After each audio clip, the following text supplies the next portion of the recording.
يستغفرون ونعوذ بالله من شرور أنفسنا من يهده الله فلا مضل له ومن يضلل فلا هادي له وأشهد أن لا إله إلا الله وحده لا شريك له وأشهد أن سيدنا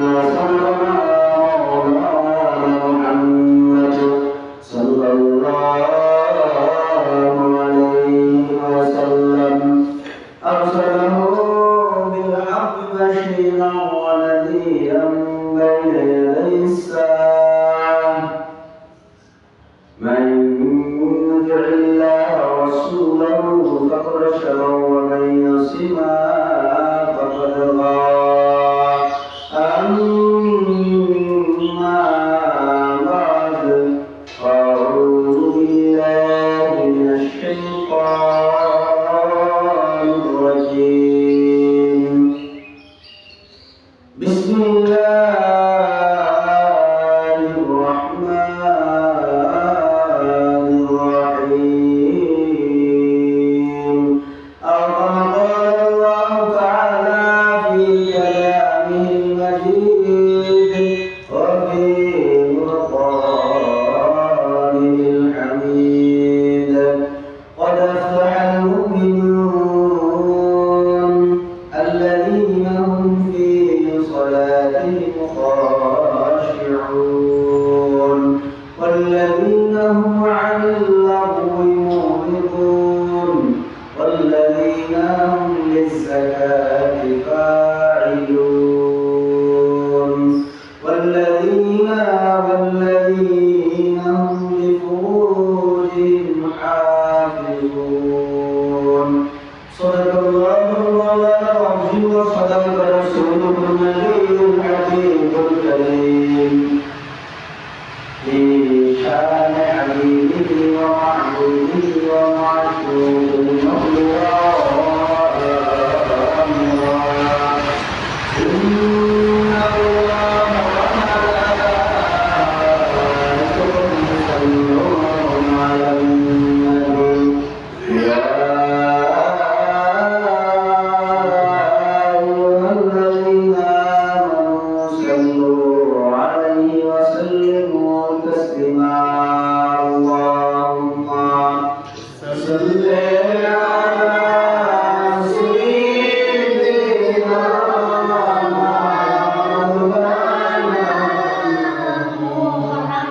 محمد وعلى آل سيدنا مولانا محمد اللهم صل على سيدنا مولانا محمد وعلى آل سيدنا مولانا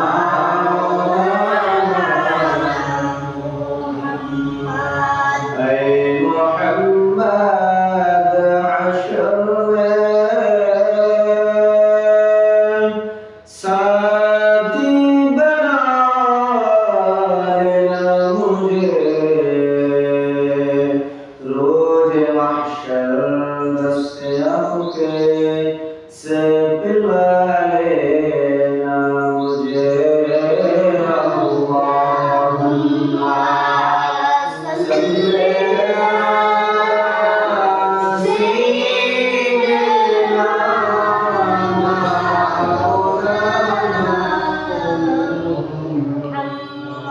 وعلى آل سيدنا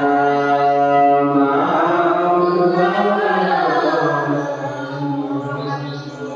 لا إله إلا الله لا إله إلا الله لا إله إلا الله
দুনিয়ার সকল কর্মকাণ্ডগুলি পিছনে ফেলে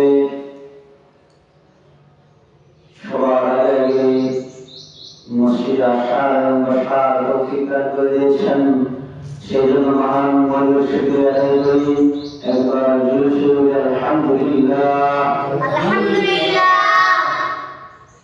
আর শুকরিয়া আদায় করি মহান রব্বুল আলামিন আমাকে আপনাদের তার শ্রেষ্ঠ সৃষ্টি মান করে জন্ম দিয়ে তার প্রিয় হাবিব হযরত মুহাম্মদ মুস্তাফা সাল্লাল্লাহু আলাইহি ওয়াসাল্লামের শ্রেষ্ঠ উম্মত হিসাবে প্রভু আনন্দ করেছেন।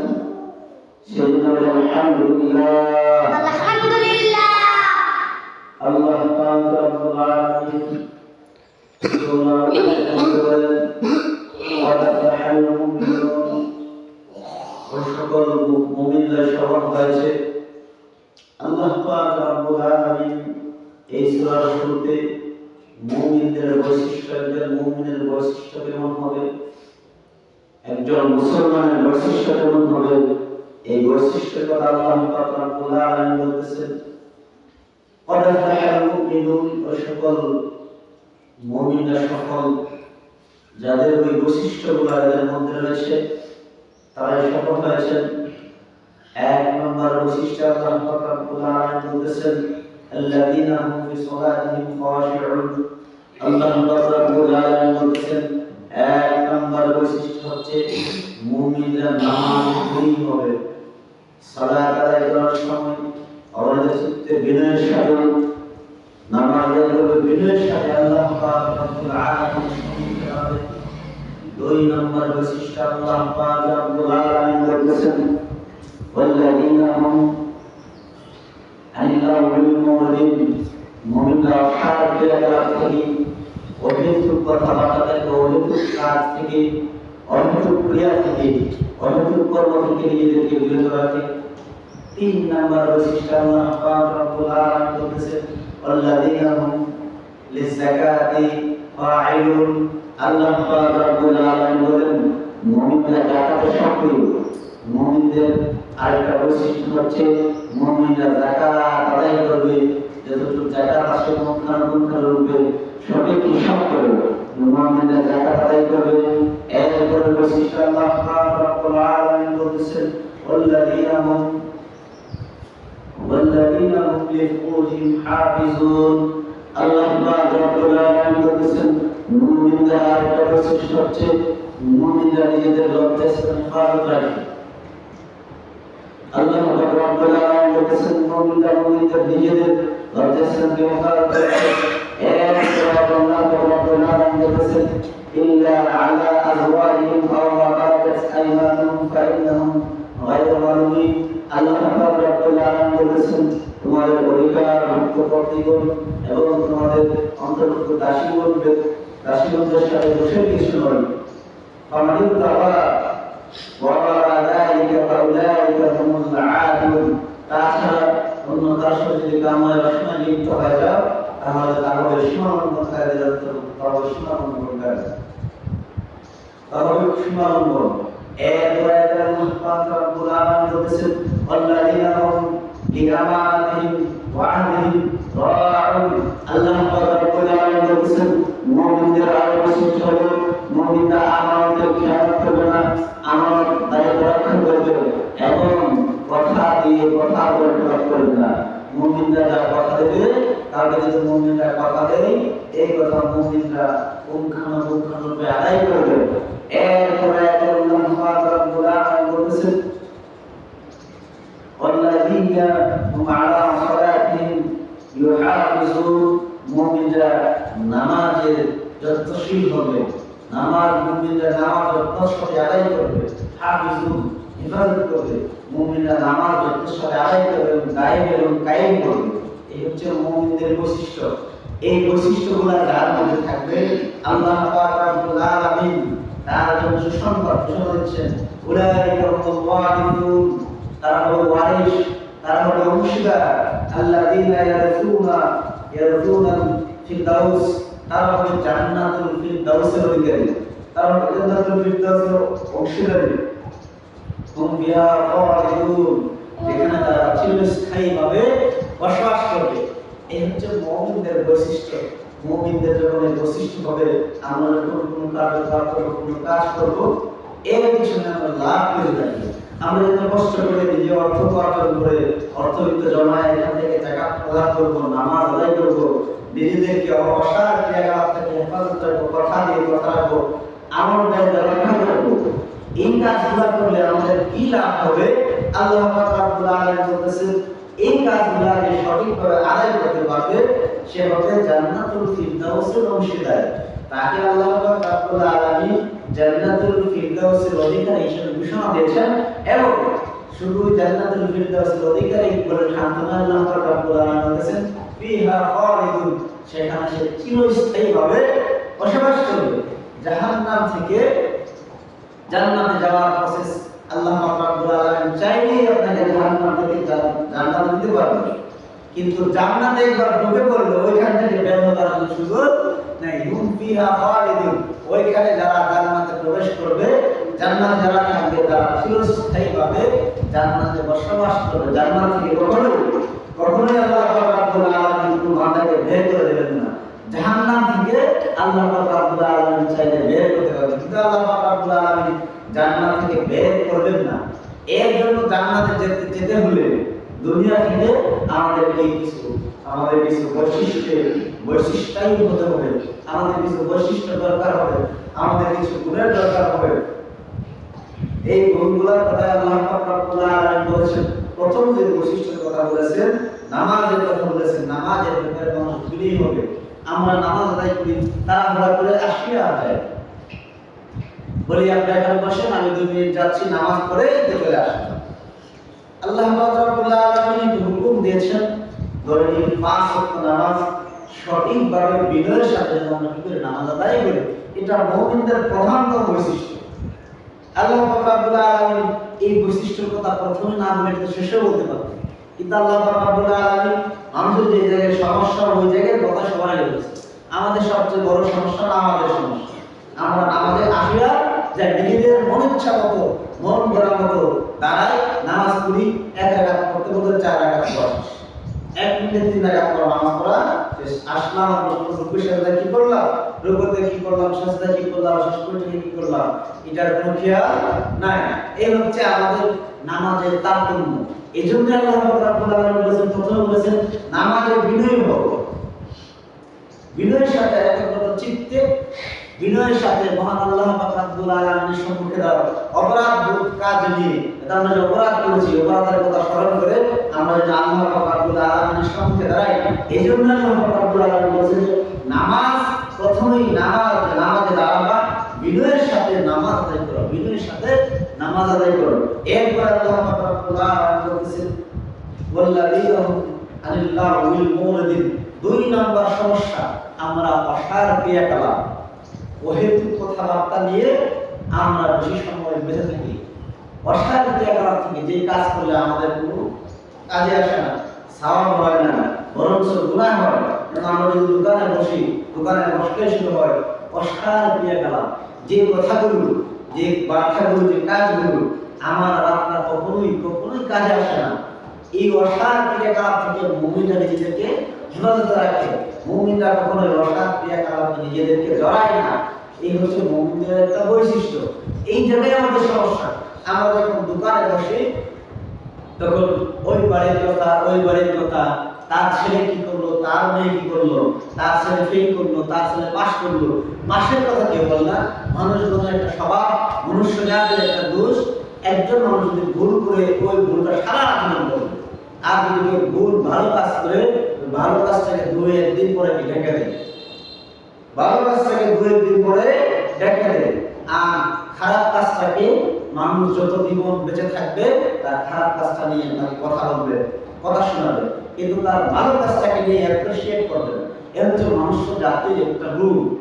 এই জন্য আল্লাহ পাক রব্বুল আলামিন বলেছেন মুমিনগণ তারা নিজেদেরকে অসার ক্রিয়াকলাপ থেকে, শুধু কথা নয়, অসার যে কাজগুলো করলে আমাদের কোনো ফায়দা আসে না, কোনো লাভ হয় না, ওই কাজগুলো থেকে মুমিনগণ নিজেদেরকে বিরত রাখে। এটা মুমিনদের আর একটা বৈশিষ্ট্য। এরপর আল্লাহ পাক রব্বুল আলামিন বলেছেন ওয়াল্লাযীনা হুম লিযাকাতি ফাঈলুন, মুমিনরা সঠিকভাবে যাকাত আদায় করে। ওইখানেও আমাদের সমস্যা। আমরা নিসাব পরিমাণ সম্পত্তি থাকা পরেও আমরা যাকাত আদায় করতে নারাজ। যদি মানুষ যারা ধনী রয়েছে, যাদের অর্থবিত্ত আল্লাহ পাক রব্বুল আলামিন যথেষ্ট পরিমাণ দিয়েছেন, তারা যদি সমাজে যাকাতটাকে ভালোভাবে সঠিকভাবে আদায় করতো, আমাদের বাংলাদেশে যাকাত খাওয়ার মতো লোক খুঁজে পাওয়া যেত না। আমরা বাংলাদেশকে সাহায্য করতাম, অন্যান্য দেশের মানুষদেরকে যাকাতের টাকা দিয়ে সাহায্য করতাম, কিন্তু আমাদের দেশের মানুষগণ সিন্ডিকেট করে অর্থ সম্পত্তি একসাথে জমা করে সঠিকভাবে যাকাত আদায় করে না। এই জন্য আল্লাহ বলতেছিলাম মুমিনদের আরো একটা বৈশিষ্ট্য হলো মুমিনরা সঠিকভাবে সুন্দর করে যাকাত আদায় করবে, এমন ভাবে আদায় করবে যাতে যাকাত আদায় করলে একজন যাকাত আদায় করবে আর একজন মানুষের না জানে, সুন্দরভাবে করে যাকাত আদায় করলে। আমরা যখন মাইক করে বলে ওই কোনো জায়গায় কোনো মোবাইল নেতা যাকাতের শাড়ি দিবে, যাকাতের লঙ্কি দিবে, তো ওইখানে মানুষজন ভিড় করে গরিব মানুষ এই গেছে তার সম্মুখীন নাও করে গিয়ে আর সব জায়গায় মানুষ আর মারা যায়, ফেতনা তৈরি হয়, ফেতনা তৈরি হয়। এ হচ্ছে আমাদের বাংলাদেশের যাকাতের সিস্টেম। এই সিস্টেমটা দূর যাচ্ছে না, সচ্চার হইল নিজে থেকে আগে না আসলে যারা যাকাত আদায় করে, যারা যাকাত প্রদান করে, তারা যদি সচ্চার না হয়ে এই কাজগুলোকে দূরীভূত না করে বললে করে কোনো লাভ হবে না। এরকমই হবে লোক দেখানো যাকাত। আমরা এখন হয়ে গেছি লোক দেখানো আমল করা, লোক দেখানো যাকাত দেওয়া, এই হয়ে গেছে আমাদের স্বভাব। এই জন্য আল্লাহ তাআলা বলেছেন মানুষ মুমিনদের আরো একটা সুন্দর বৈশিষ্ট্য হলো তারা যাকাত আদায় করে সঠিকভাবে সুন্দর করে তাদের যাকাতটা তারা করে আদায় করে। এরপরে আল্লাহ তাআলা বলেছেন ওয়াল্লাযীনা হুম লিফুরুজিহিম হাফিজুন। আল্লাহ রাব্বুল আলামিন এই আয়াতে বলেন মুমিনদের আরো একটা সুন্দর বৈশিষ্ট্য হলো মুমিনরা নিজেদের লজ্জাস্থান হেফাজত রাখে। আল্লাহ রাসূল সাল্লাল্লাহু আলাইহি ওয়াসাল্লাম বলেন, আমি কোরআনে হাদিসটা বলে থাকি, রাসূল সাল্লাল্লাহু আলাইহি ওয়াসাল্লাম বলেন যে ব্যক্তি দুর্যোগের মধ্যবর্তী স্থান এবং গৌরবের মধ্যবর্তী স্থান হেফাজত রাখে, আল্লাহ রাসূল সাল্লাল্লাহু আলাইহি ওয়াসাল্লাম বলেন কাল কিয়ামতের ময়দানে আমি ওই ব্যক্তির জিম্মাদার হয়ে যাব। যেখানে যেদিন কিয়ামতের দিন, যেদিন একমাত্র আল্লাহ রাব্বুল আলামিনের আরশের ছায়া ছাড়া আর কোনো ছায়া থাকবে না, সুপারিশকারী হিসেবে আল্লাহ রাসূল সাল্লাল্লাহু আলাইহি ওয়াসাল্লাম সুপারিশ করবেন। ওই দিন যদি রাসূল সাল্লাল্লাহু আলাইহি ওয়াসাল্লাম আপনার সুপারিশদার হয়ে যায়, আপনার জিম্মাদার হয়ে যায়, তাহলে আর কোনো ভয় নাই, আর কোনো ভয় নাই।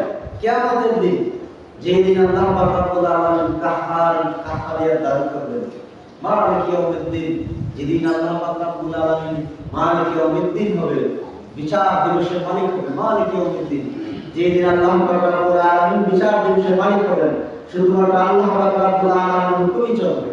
ওই দিন যদি আল্লাহ রাসূল সাল্লাল্লাহু আলাইহি ওয়াসাল্লাম কারো জিম্মাদার হয়ে যায়, তার জন্য সহজ হয়ে যাবে। আল্লাহ সাল্লাল্লাহু আলাইহি ওয়াসাল্লাম জিম্মাদার পেতে গেলে কি করতে হবে? মুমিনদের আরেকটা বৈশিষ্ট্যের কথা বলতেছেন যে মুমিনরা নিজেদের লজ্জাস্থানকে হেফাজত রাখে। এখন আমাদের সমস্যা, আমরা নিজেদের আমাদের সমাজের আশেপাশে দেখবেন আমরা আমাদের নিজের লজ্জাস্থানে ভালো করতে পারতেছি না। শুধু যে লজ্জাস্থান যে মানে ব্যভিচার করে তা না, চোখ দিয়ে মানুষ ব্যভিচার করে, চোখ দিয়ে মানুষ ব্যভিচার করে, হাত দিয়ে মানুষ ব্যভিচার করে, পায়ে হেঁটে হেঁটে গিয়ে মানুষ মানুষের উপর ব্যভিচার করে। শুধু লজ্জাস্থানে ব্যভিচার নয়, মানুষের হাতে চোখে পায়ে ব্যভিচার হয়েছে। এগুলা বিচার নিজেদের মুমিনরা নিজেদেরকে ব্যভিচার থেকে হেফাজত রাখে। মুমিনরা কখনো ব্যভিচারের দিকে অগ্রসর হয় না, ব্যভিচার থেকে নিজেদেরকে যথাসম্ভব গুটিয়ে রাখে। এই যে মুমিনদের বৈশিষ্ট্য, মুমিনদের বৈশিষ্ট্য সমূহ আল্লাহ পাক রব্বুল আলামিন সুন্দর সুন্দর করে কোরআন শরীফে তুলে ধরেছেন। যে বৈশিষ্ট্যের কথা আল্লাহ পাক রব্বুল আলামিন কোরআন শরীফে বলেছেন, ওই বৈশিষ্ট্যগুলোর বিপরীত আমাদের কার্যকলাপ ক্রিয়াকলাপগুলো। আল্লাহ পাক রব্বুল আলামিন বলেছেন দিনের সাথে নামাজ আদায় করো, আমরা 80 যাই। আল্লাহ পাক রব্বুল আলামিন বলেছেন তোমরা নিজেদেরকে অসৎ ক্রিয়াকলাপ থেকে বিরত রাখো, আমরা বেশি বেশি করে অসৎ ক্রিয়াকলাপ করি। এরপর আল্লাহ পাক রব্বুল আলামিন বলেছেন তোমরা যাকাত আদায় করো, আমরা যাকাত আদায় করা থেকে নিজেদেরকে বিরত রাখি। এরপর আল্লাহ পাক রব্বুল আলামিন বলেছেন তোমরা নিজেদেরকে নিজেদের লজ্জাস্থানকে হেফাজত করো, আমরা এটাতে আরো উদাসীন, আরো উদাসীন। এই ব্যাপারে আমরা কি আরো উদাসীন হয়ে পড়েছি। এই হচ্ছে আল্লাহ পাক রব্বুল আলামিনের দানের জন্য আমরা মানে চলি। আজকে শুক্রবার জুমার দিন, এখন বেলা 1:03 সম্ভবত বাজে। মসজিদ ফাঁকা, মসজিদগুলো বড় ফাঁকা। আমি যখন থেকে আসি তখন থেকে প্রত্যেক শুক্রবারে বলা যাচ্ছে আমরা তো জুমার দিন একটু আগে আসি। যাই বই কথা বলি, আমরা ইমাম সাহেবরা একটা চিরসত্তা কথা বলে যায় আপনাদেরকে। ইমাম সাহেব মসজিদের মিম্বরে বসে যে আলোচনা করা করবে, 50,000 টাকা বক্তায় না নিয়ে আলোচনা শুনতে পারবেন না। চ্যালেঞ্জ দিয়ে বক্তারা প্রত্যেক বছরের জন্য 3টা ওয়াজ নির্ধারণ করবে। এই ওয়াজগুলো ঘুরে ওইখানে করবে, ফিক্সড প্রাইস। যে দোকানে যায় না, আমরা দোকানে যাই না, ফিক্সড প্রাইস। এখানে দামাদামি করে কোনো সুযোগ নেই। বক্তারা যারা প্রফেশনাল বক্তা, যাদের জীবিকা বক্তার উপরে, যাদের জীবিকা মাহফিলের উপর নির্ভর করে, যাদের প্রফেশন, মানে আমার প্রফেশন নিয়েছি ইমাম, যারা নিজেদের প্রফেশনটাকে বক্তা হিসেবে নিয়েছেন, তারা দেখবেন, আপনি খেয়াল করে দেখবেন, ইউটিউবে আলোচনা খেয়াল করে দেখবেন, 2টা থেকে 3টা আলোচনা করবো সারা বছর ব্যাপী। 1 বছরের জন্য 2টা থেকে 3টা আলোচনার বাইরে একটা আলোচনা পাবেন। তবে যারা তাফসীর করে তারা, যারা নিজেদের প্রফেশনটা বক্তা হিসেবে নিয়েছে, জীবিকা নির্বাহটাকে বক্তা হিসেবে নিয়েছে, তাদের এই আলোচনা হবে। আমি জানি আপনাদের সমস্যা কোথায়। একজন স্থানীয় মানুষ জানলে তার স্থানীয় সমস্যা কোথায়, একজন ঢাকা থেকে এসে আপনার সমস্যা জানবেন আপনার সমস্যা কোথায়। ঢাকা থেকে কেউ একজন এসে জানবেন এই এলাকার রাস্তা কোনটা খারাপ, কোন রাস্তাটা ভালো, কেউ জানবে না। যারা এখানে স্থানীয় মেম্বার চেয়ারম্যান, তারাই জানবে এই এলাকার রাস্তাটা কোনটা খারাপ আর কোনটা কি ভালো আছে। প্রত্যেক শুক্রবারে বলি 12:30টার ভিতরে আপনার মসজিদে চলে আসেন। একবারে আস্তে আস্তে হয়ে যায়, 1টার পরে আল্লাহ রাব্বুল আলামিন আমাদেরকে এইসব থেকে হেফাজত করেন, আমরা যেন শুক্রবারে আগে মসজিদে আসতে পারি। সকলে বলুন আমিন। যে কথাগুলো বললাম, কথাগুলো করে আমাকে এবং আপনাদেরকে আল্লাহ রাব্বুল আলামিন আমাদের তৌফিক দান করেন। ওয়া আখিরু দাওয়ানা আলহামদুলিল্লাহি রাব্বিল আলামিন। আসসালামু আলাইকুম ওয়া রাহমাতুল্লাহি ওয়া বারাকাতুহু।